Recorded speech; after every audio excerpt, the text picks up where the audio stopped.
Streaming, finance, innovation, performance.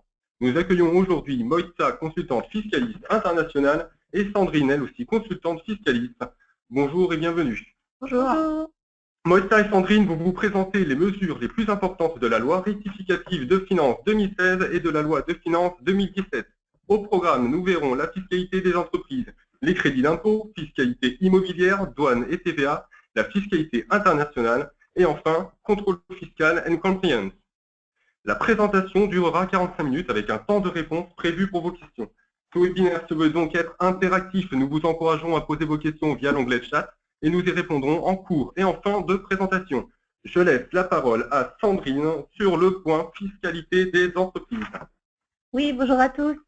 Nous allons commencer par les principales mesures qui concernent la fiscalité des entreprises et notamment la diminution progressive du taux d'imposition de l'impôt sur les sociétés qui a été votée dans un but de lutte contre la fraude fiscale internationale et de permettre une meilleure attractivité des sociétés sur le territoire français.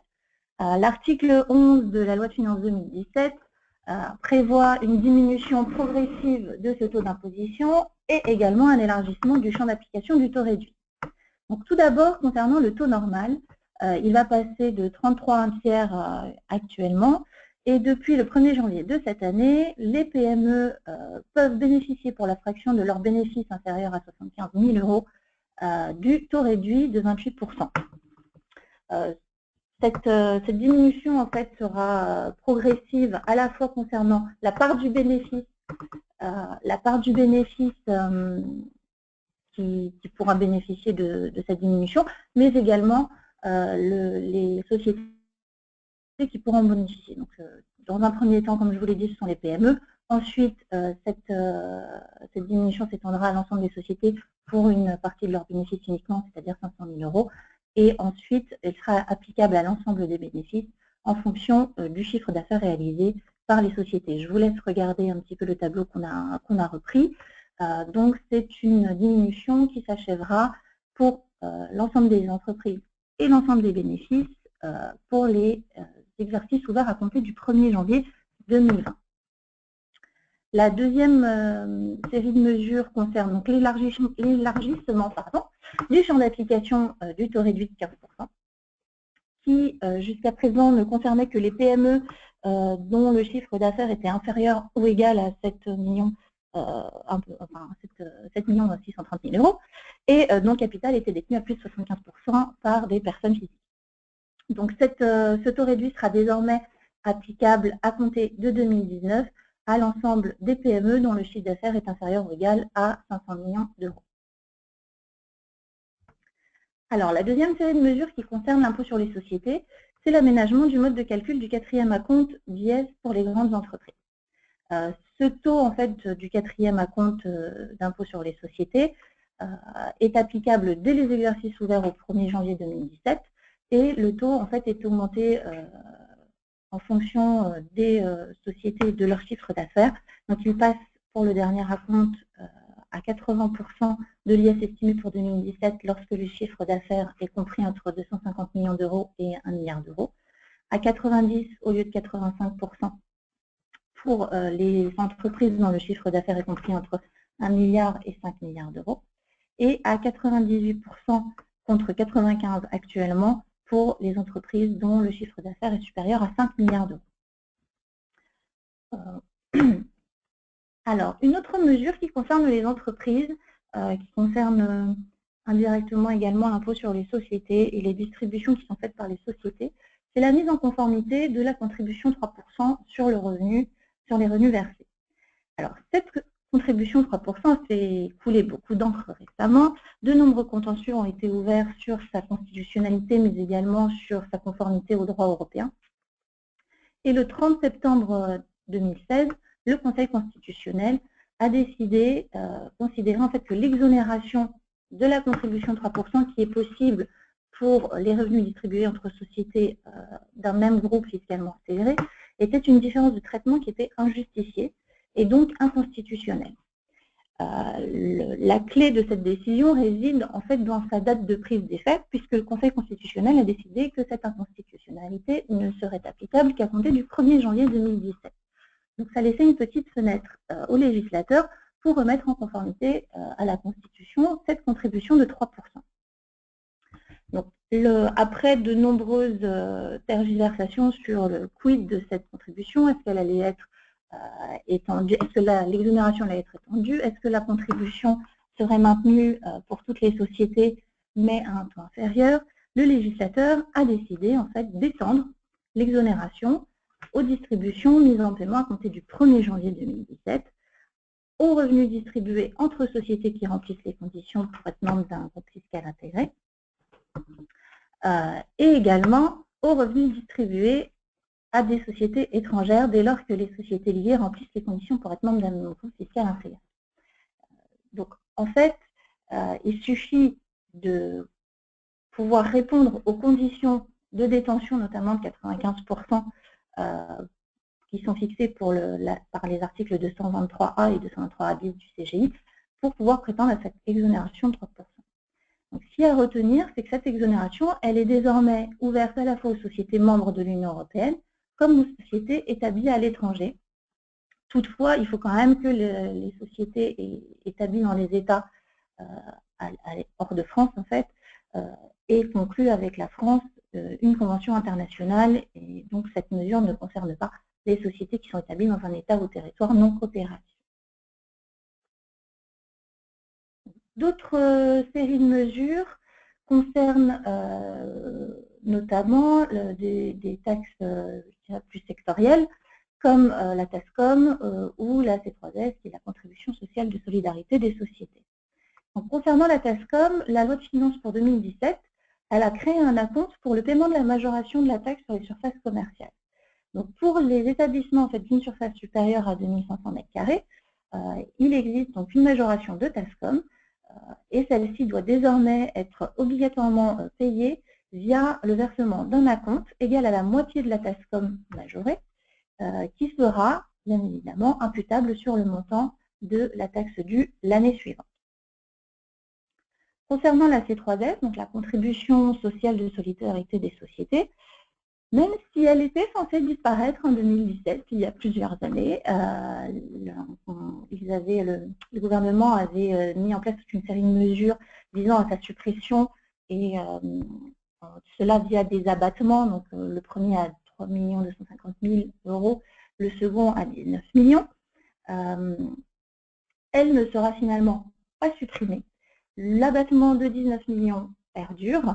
Et au contraire, le gouvernement, par la loi de finances rectificative 2016, a créé en fait une contribution supplémentaire de 0,04%, uniquement pour les sociétés dont le chiffre d'affaires est supérieur ou égal à 1 milliard d'euros.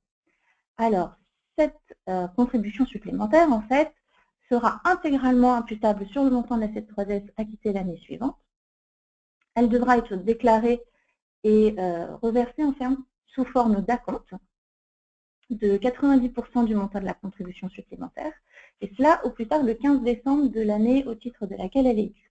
Alors, en fait, cette contribution supplémentaire, c'est plus un acompte à la C3S, puisque on va devoir estimer le montant de C3S qui sera payé sur l'année d'après, pour pouvoir calculer cet acompte et le verser au 15 décembre. Alors, la petite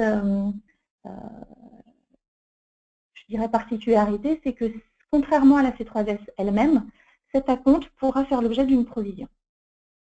Donc, ce qui aboutit pour le gouvernement, en fait, à une rentrée financière supplémentaire, puisque ça aboutit pour les entreprises qui payent, qui ont un CA supérieur, estimé en tout cas supérieur ou égal à 1 milliard d'euros, à verser 22,5% de leur C3S dès le mois de décembre au lieu d'attendre le 15 mai.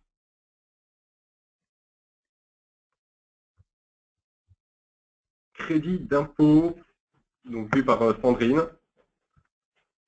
Oui, également. Alors, du coup, concernant les crédits d'impôt, en 2017, nous pouvons constater le relèvement du taux du CICE, le crédit d'impôt pour la compétitivité et l'emploi.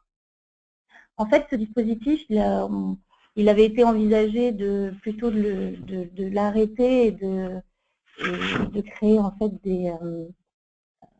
une exonération de cotisations sociales pour les entreprises. ça n'a pas été retenu, mais le taux du CICE, qui reste sous forme de crédit d'impôt, est porté de 6% à 7% à compter du 1er janvier 2017. Pour rappel, ce crédit d'impôt a pour assiette les rémunérations brutes qui n'excèdent pas 2,5 fois le SMIC qui sont versées par les entreprises qui relèvent du régime réel d'imposition. Un autre dispositif qui est reconduit, c'est le dispositif des jeunes entreprises innovantes, les JEI. C'est un régime de faveur en fait, qui permet aux entreprises qui répondent aux caractéristiques et aux critères pour être considérées comme entreprises innovantes de pouvoir bénéficier d'abattements, voire d'exonération d'impôts, que ce soit d'IS ou même de taxes foncières ou de CFE, de contribution foncière pour les entreprises. Ce dispositif en fait s'étend sur 2 ans et prévoit une exonération d'IS notamment totale puis partielle à 50%. Donc ce dispositif qui a déjà été reconduit a été reconduit une nouvelle fois par la loi de finances 2017 et cela jusque 2019.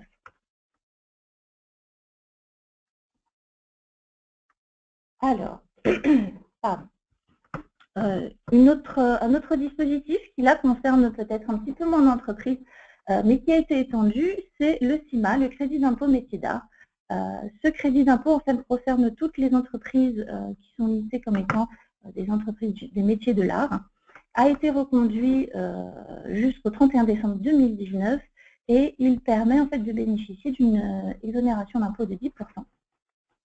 Voire de 15% si les entreprises sont détentrices du label patrimoine vivant.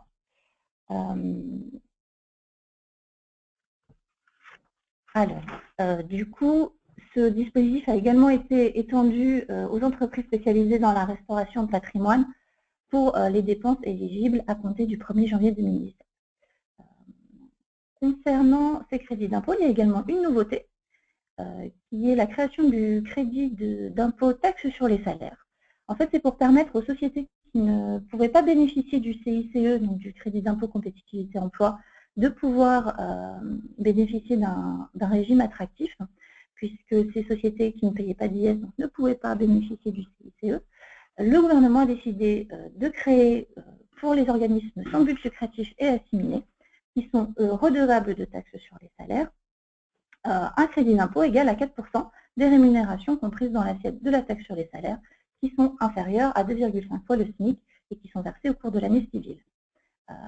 Ce nouveau crédit d'impôt concerne donc les associations, les fondations reconnues d'utilité publique, les centres de recherche contre le cancer, voilà, c'est une cible assez particulière, et est imputable sur la taxe sur les salaires que versent ces entreprises, parfois être importantes, et qui sont dues au titre de l'année au cours de laquelle sont versées les rémunérations servant de base au calcul.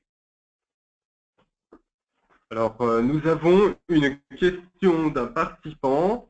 Est-ce que ce relèvement du taux de CICE concerne aussi les entreprises présentes en dom-tom? Donc, cela concerne plutôt la slide précédente, il me semble. Oui, tout à fait.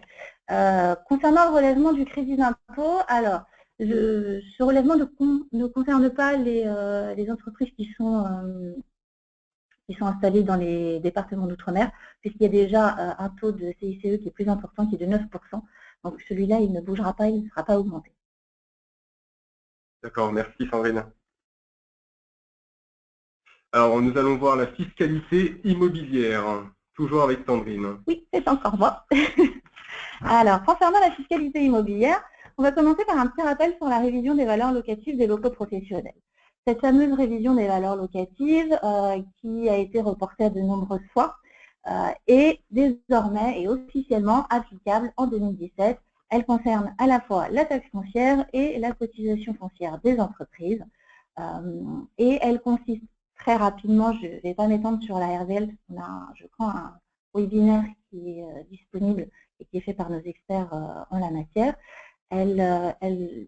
Le principe de cette révision, en fait, est le passage d'une méthode par comparaison à une méthode tarifaire pour calculer les bases de taxes foncières. Donc, avant la révision, c'est-à-dire jusqu'à 2016, La méthode comparaison, par comparaison, consistait à multiplier la surface pondérée par un tarif de local type loué au 1er janvier 1970. Et à partir de 2017, cette surface pondérée sera multipliée par un tarif qui sera actualisé annuellement en fonction du marché locatif. Donc, il y a 39 catégories de locaux qui ont été créées. Cette actualisation annuelle sera faite notamment via les nouvelles obligations déclaratives des exploitants concernant ce qu'on appelle les déclarations décloyées. Cette révision, bien évidemment, ne concerne que les locaux professionnels. Comme chaque année, les lois de finances prévoient du coup une réévaluation du coefficient de revalorisation des valeurs locatives. Donc pour 2017, il a été fixé à 0,4% d'augmentation par rapport à 2016. Et cette revalorisation s'applique à l'ensemble des propriétés bâties et non bâties.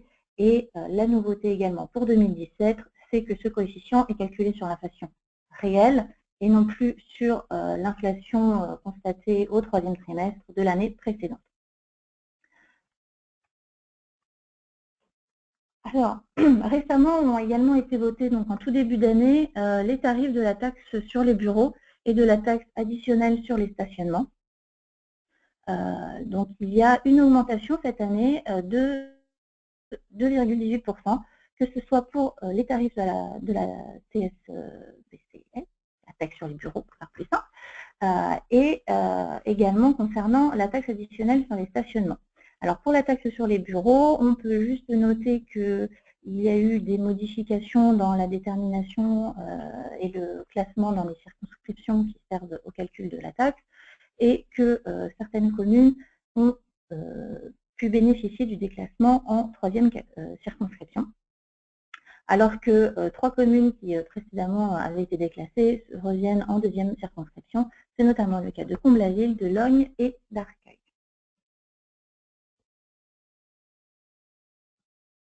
Alors, nous allons voir les douanes et TVA. Alors, je reprends juste la parole pour un petit point sur en fait, la création d'un intérêt de retard pour les taxes qui sont collectées par l'administration douanière. Alors, en fait, la loi de finances rectificative pour 2016 a mis en place les modifications dans le code des douanes pour créer un intérêt de retard qui s'élève à 0,40% par mois et s'applique à compter du 1er jour suivant celui au cours duquel la taxe aurait dû être acquittée, jusqu'au dernier jour du mois de son paiement. Alors, ce qui est important par rapport à cet intérêt de retard, c'est qu'il concerne toutes les taxes qui sont recouvrées par les douanes et elles sont nombreuses et variées. La plus importante étant peut-être la TVA due à l'importation, mais également tout ce qui est fiscalité énergétique, dont notamment la TGAP ou les autres taxes énergétiques, la CSTE, qui a été modifiée l'an passé, ou la taxe intérieure de consommation sur le gaz naturel, la TICGN, mais également diverses taxes plus sectorielles, comme par exemple la taxe nationale sur les véhicules de transport de marchandises. Et je pense que l'impact peut-être le plus frappant sera sur la TVA due à l'importation, TVA qui a également connu quelques modifications. Je passe donc la parole à Moïsa pour nous en parler de manière plus approfondie. Oui, bonjour, bonjour à tous, merci Sandrine. Moi, avant de parler de TVA, je vais vous parler d'un autre changement en matière de droit douanier. Donc, ça ne concerne pas toutes les entreprises, mais c'est quand même un changement important pour les opérateurs de détaxe. Donc, il y a une nouvelle procédure d'agrément administratif préalable qui a été créée par la loi de finances rectificative 2016. Donc, ce sont des opérateurs qui interviennent dans le cadre d'une procédure de bordereau de vente à l'exportation. Donc, c'est une procédure qui est utilisée pour l'octroi de l'exonération de TVA des livraisons de biens faites en boutique en France par les touristes qui achètent donc des marchandises dans un magasin. Ce sont des touristes, bien évidemment, qui sont hébergés, enfin établis et résidents dans un pays tiers à l'Union européenne. Donc, quand ils veulent exporter quelque part les marchandises achetées, ils ont le droit de se faire rembourser la TVA supportée sur leur achat.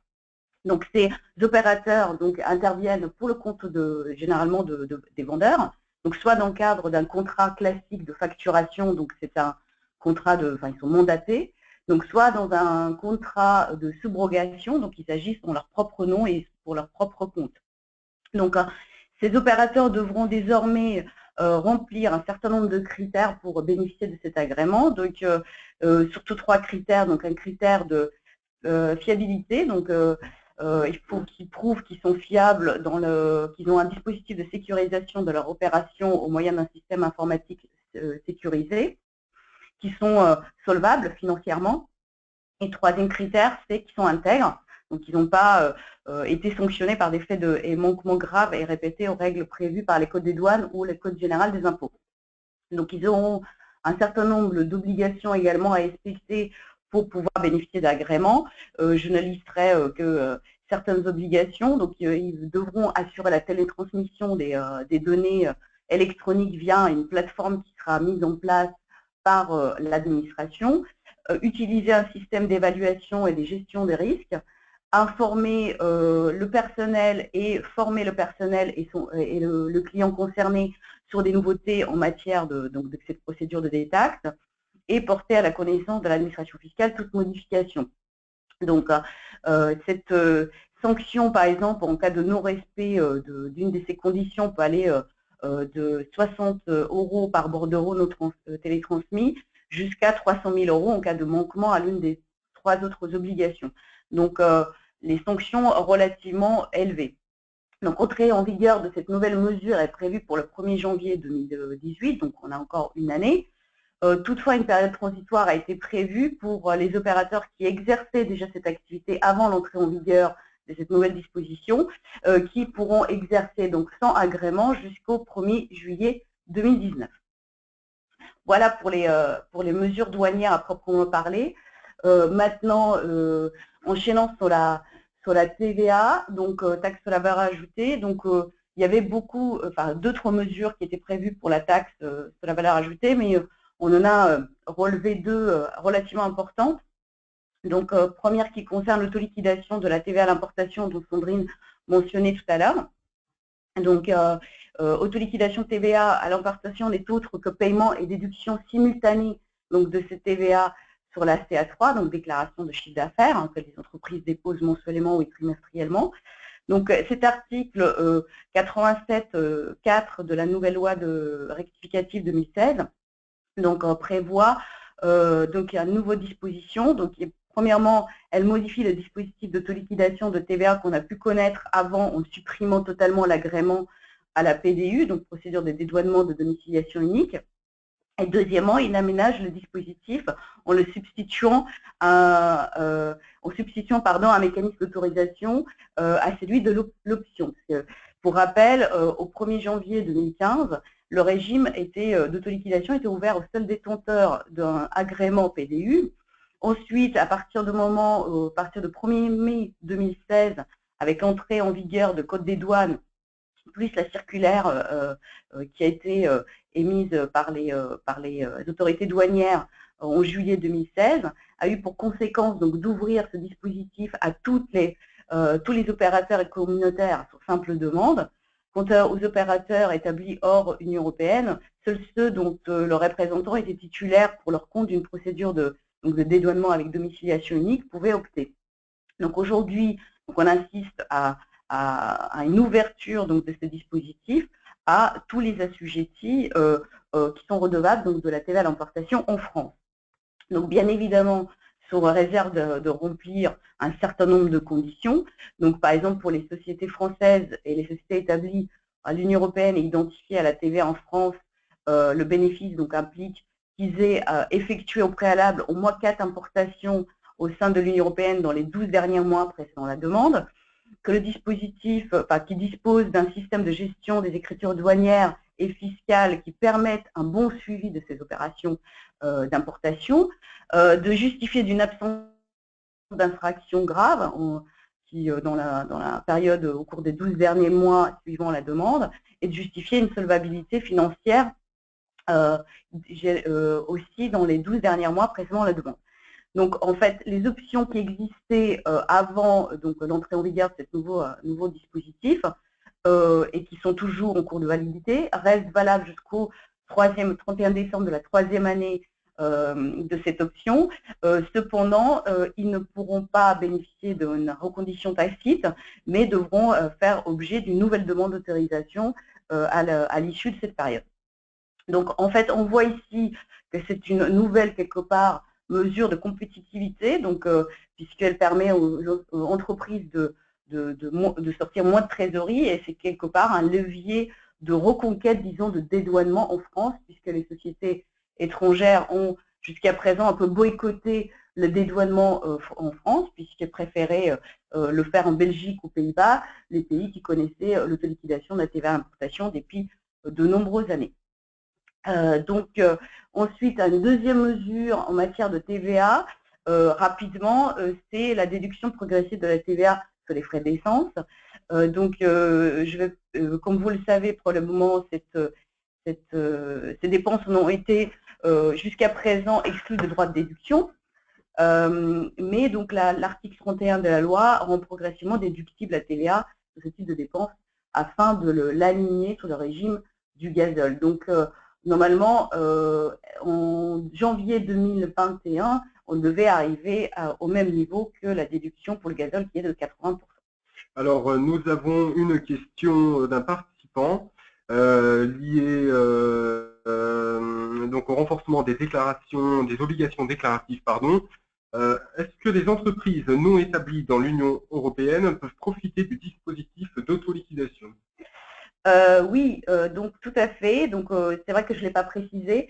Pour les sociétés non établies dans l'Union européenne, elles peuvent également profiter de ce système, de ce dispositif, mais l'agrément de cette autorisation et de l'autoliquidation suppose qu'il la demande via un intermédiaire par l'intermédiaire d'un représentant en douane, qui est lui établi dans l'Union européenne et qui est titulaire d'un statut d'opérateur économique agréé avec simplification douanière valide. Donc, à partir du moment où ils passent par cet intermédiaire qui remplit ces conditions, ils peuvent également profiter de ce dispositif d'autoliquidation, donc de déduction successive de la TVA sur leur déclaration de chiffre d'affaires. Merci. Merci. Nous continuons sur la fiscalité internationale, toujours avec Moïta. Oui, donc en fait, pour la fiscalité internationale, juste rapidement 2 points et avec une idée générale qui est renforcement des obligations déclaratives. Donc là, on parle plutôt de tout ce qui est meilleure transparence de la politique de prix de transfert. Donc là, ça concerne plutôt les sociétés relativement importantes. Donc les petites PME ne sont pas forcément concernées par ces mesures, mais il est important de souligner qu'il y a des changements en la matière. Donc l'article là, c'est plutôt la loi Sapin 2 qui prévoit dans son article 138 un nouveau dispositif. En fait, elle étend de manière considérable le champ d'application de l'obligation déclarative dite simplifiée de prix de transfert aux personnes morales établies donc en France dans le chiffre d'affaires ou l'actif brut est au moins égal à 50 millions d'euros. Donc au préalable, ce seuil était à 400 millions d'euros. Donc comme on voit, la baisse elle est relativement importante. Donc le contenu, quant à lui, de cette déclaration reste inchangé, puisqu'il comporte les informations générales sur le groupe d'entreprises associées et leur politique donc, de prix de transfert, et des informations spécifiques à l'entreprise déclarante qui dépose donc, cette déclaration concernant l'activité déployée, les méthodes de détermination de leur prix de transfert et le montant agrégé de chaque catégorie de transactions réalisées avec des entités liées au groupe. Donc, modalité de souscription reste également inchangée, puisque l'obligation doit être, cette déclaration doit être obligatoirement souscrite par voie électronique, donc dans un délai de 6 mois qui suit la date limite des déclarations de résultats. Donc cette obligation s'applique aux déclarations devant être déposées au titre des exercices clos à compter du 31 décembre 2016. Donc les entreprises nouvellement concernées par cette disposition dont la clôture d'exercice intervient au 31 décembre 2016 devront souscrire donc cette nouvelle déclaration au plus tard au 3 novembre 2017. Donc ensuite, une nouvelle disposition également concernant le reporting pays par pays. Donc ce n'est pas tout à fait une nouveauté puisqu'elle découle de la loi Finance 2016. donc pas une nouveauté. Ce qui est nouveau, c'est un décret qui est sorti en septembre 2016, qui est venu préciser le contenu et les modalités de dépôt de ce reporting. Donc, ce sont des reporting country by country. Donc, qui sont concernés les sociétés mères du groupe français qui réalisent un chiffre d'affaires consolidé au moins égal à 750 millions d'euros et les filiales françaises des groupes étrangers qui réalisent un tel chiffre d'affaires consolidé. Donc, je ne vais pas lister toutes les informations qui doivent figurer dans ces déclarations, mais donc le décret le précise bien. Il liste donc toutes les informations, notamment le chiffre d'affaires résultant des transactions entre groupes, chiffre d'affaires total, le bénéfice ou la perte avant d'impôt sur les bénéfices, les impôts sur les bénéfices acquittés, et ainsi de suite. J'en passe. Donc la déclaration, encore une fois, est souscrite donc, par la tête du groupe situé en France ou, le cas échéant, par l'entité française d'un groupe étranger. Donc, sanction pour un défaut de souscription de ces déclarations dans les 12 mois qui suivent la clôture de l'exercice peut être sanctionné par une amende de 100 000 euros. Donc, juste une petite précision, parce que le projet de loi Sapin 2 prévoyait aussi dans son article 137 de rendre ce rapport public. Donc, ce dispositif a été sanctionné par les sages, donc le Conseil constitutionnel, qui a jugé donc cette disposition comme une atteinte manifestement disproportionnée à la liberté d'entreprendre, puisque ça consisterait à rendre public les indicateurs économiques et fiscaux des sociétés, donc sur les activités pays par pays. Donc pour l'instant, on est à l'abri de cette publication, disons, publique. Alors, contrôle fiscal et compliance. Donc oui, rapidement, quelques grosses mesures en matière de contrôle fiscal. Tout d'abord, on assiste à une digitalisation du contrôle fiscal. Donc l'article 14 de la loi de finances rectificative 2016 prévoit une nouvelle procédure de contrôle fiscal à distance. Donc ça concerne la comptabilité informatisée, donc elle est réalisée à partir de FEG, donc ce sont des fichiers d'écriture comptable. Donc l'administration fiscale aujourd'hui, donc avec cette nouvelle mesure, a le choix entre l'examen de comptabilité ou vérification de comptabilité. Donc ça veut dire quand elle juge qu'une investigation sur place et sur pièce est nécessaire. Donc déroulement de cette nouvelle procédure, c'est elle envoie un avis d'examen bien évidemment au contribuable. Elle l'informe également qu'il peut se faire assister par un conseil de son choix. Ensuite, dans un délai de 12 jours, le contribuable doit envoyer au fisc à une copie des fichiers d'écriture comptable, donc en période relativement courte. Ensuite, si jamais il refuse de délivrer donc cette copie des FEG, l'administration fiscale, donc non seulement elle peut lui adresser une amende, mais elle peut également décider de annuler donc ce contrôle fiscal à distance et procéder à une vérification de comptabilité sur place et venir se déplacer dans les locaux de l'entreprise. Donc ensuite, l'administration fiscale doit rendre sa décision dans un délai de 6 mois. Donc soit elle rendre une proposition de rectification si cela est nécessaire, soit une absence de rectification si aucune rectification n'est nécessaire dans les fichiers.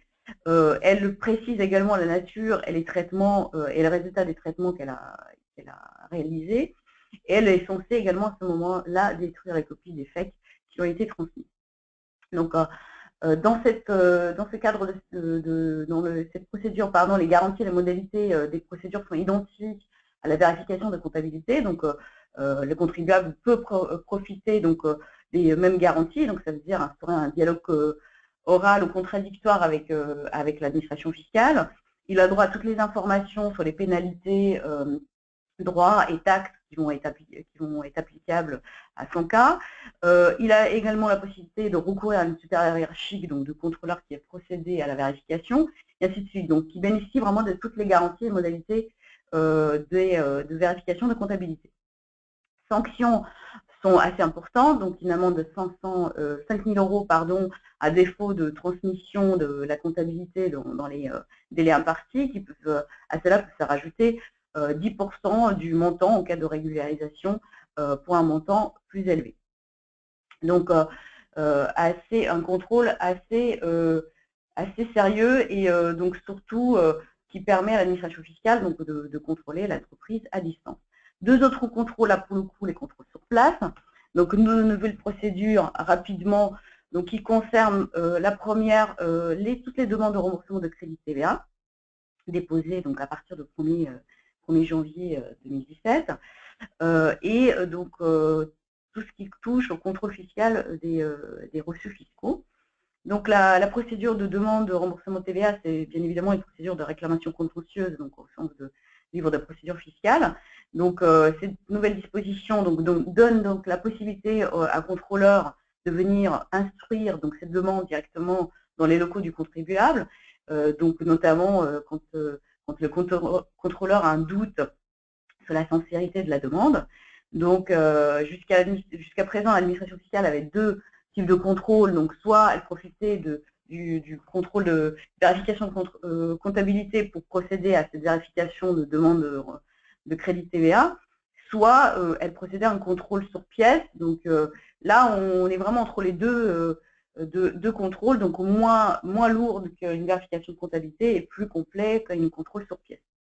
Donc le contrôleur se déplace, il a le droit de vous demander les renseignements complémentaires, des justificatifs, des copies de documents pour appuyer votre demande de remboursement, et il doit rendre une décision donc, dans les 60 jours, maximum 4 mois, et s'il ne rend pas de décision, on dit toujours absence de décision, vaut acceptation. Donc, et encore une fois, cela va concerner les remboursements déposés à compter du 1er janvier 2017. Donc rapidement également sur les reçus fiscaux, donc ce sont les reçus qui font, par exemple les contribuables qui font des dons et versements aux organismes sans but lucratif, donc bénéficient d'une réduction d'impôt sur le revenu. Donc l'octroi de cet avantage fiscal, bien évidemment, est subordonné à la délivrance préalable par l'organisme d'un reçu fiscal qui doit mentionner donc, le montant et la date du versement. Donc l'administration fiscale, avec ce nouveau dispositif, peut venir vérifier donc, si les montants portés sur les reçus correspondent bien au versement qui a été effectivement fait. Et la sanction dans ces cas-là est une amende fiscale en cas de délivrance irrégulière qui peut aller jusqu'à 25% des sommes indûment mentionnées. Et rapidement pour finir, puisque je crois qu'on approche le temps limite de notre intervention, juste l'assouplissement en matière de conservation et stockage des factures papier pour les entreprises. Donc, pour rappel, les pièces justificatives relatives à des opérations qui ouvrent droit à la déduction de la TVA, donc notamment les factures, doivent être conservées pendant le délai de 6 ans sous leur forme d'origine. Donc, il y avait une dérogation qui était prévue sur les factures qui étaient émises sur support informatique et elles pouvaient, pendant le délai de reprise, droit de reprise de l'administration fiscale, ça veut dire 3 ans, être sauvegardées donc, sous format électronique, puis les 3 années suivantes sur un support au choix de l'entreprise. Pour les factures papier, il n'y avait pas de dérogation prévue, donc elles devaient être stockées pendant 6 ans sur leur forme d'origine. Donc aujourd'hui, cette nouvelle disposition, donc l'article 16 de la loi de finances rectificative 2016, vient supprimer cette obligation, donc elle permet maintenant aux entreprises de conserver et stocker les factures papier sur la forme choisie donc par l'entreprise, donc soit informatisée, soit papier, et donc les entreprises peuvent maintenant, dès qu'elles reçoivent les factures papier, les numériser, sans pour autant que l'administration fiscale peut remettre en cause l'origine même de la facture et donc, cas échéant, la déductibilité de la TVA. Voici pour les principales mesures. Je vais reprendre la parole 2 minutes pour la conclusion. Donc, je vous remercie Sandrine et Moïta. Donc, nous allons répondre à vos questions. Alors, des questions assez techniques et très précises qui vont nous demander un peu de temps pour vous apporter ces précisions-là. Donc, pour les questions auxquelles nous ne répondrons pas pendant le webinaire, en cette fin de webinaire, Moïta et Sandrine reviendront vers vous pour vous apporter les réponses. Donc, nous avons une petite question qui est: si je suis concerné par la nouvelle obligation déclarative sur les prix de transfert, dois-je produire une documentation de prix de transfert? Plutôt pour Moïta, je pense. Oui, oui, j'ai pas suffisamment insisté sur ce point-là. Aujourd'hui, on assiste à une dissociation donc, entre l'obligation documentaire de prix de transfert qui, elle, concerne toujours les personnes morales qui ont un chiffre d'affaires au moins égal à 400 millions d'euros, alors que nouvelle obligation déclarative, donc telle qu'elle découle donc, de la loi de Sapin, concerne les entreprises qui ont, elles, aujourd'hui un chiffre d'affaires de 50 millions d'euros. Donc en fait, il y a une dissociation entre ces deux obligations. Donc avant, les deux concernaient le même type d'entreprise, hein, celle qui rendait donc la documentation de ces transferts. Donc aujourd'hui, donc cette dissociation peut nous interroger, enfin on peut s'interroger sur le et se poser la question jusqu'à quand on assistera à cette dissociation, puisque par principe une obligation déclarative concerne il faut préciser dans cette déclaration les informations sous la politique de prix de transfert, sans pour autant être obligé de remplir et de procéder d'une documentation prix de transfert. Donc en Belgique, la Belgique a déjà rabaissé également le seuil d'obligation documentaire en matière de prix de transfert pour l'aligner à 50 millions d'euros. Donc on peut s'interroger, est-ce que la France ne va pas quelque part suivre l'exemple de Belgique pour amener encore une meilleure transparence de la politique prix de transfert et aller dans le sens des différentes actions qui sont menées en matière mondiale de prix de transfert, et notamment par OCDE. Merci. Merci. Alors, donc ce webinaire est terminé. Nous allons vous envoyer la présentation dans la journée, qui reprendra donc toutes les slides. Et nous vous invitons du coup nous invitons simplement simplement à contacter Wojtka et Sandrine si vous avez d'autres questions. Désolé pour le petit délai. Voilà, merci à vous et bonne journée. Merci, au revoir. Au revoir.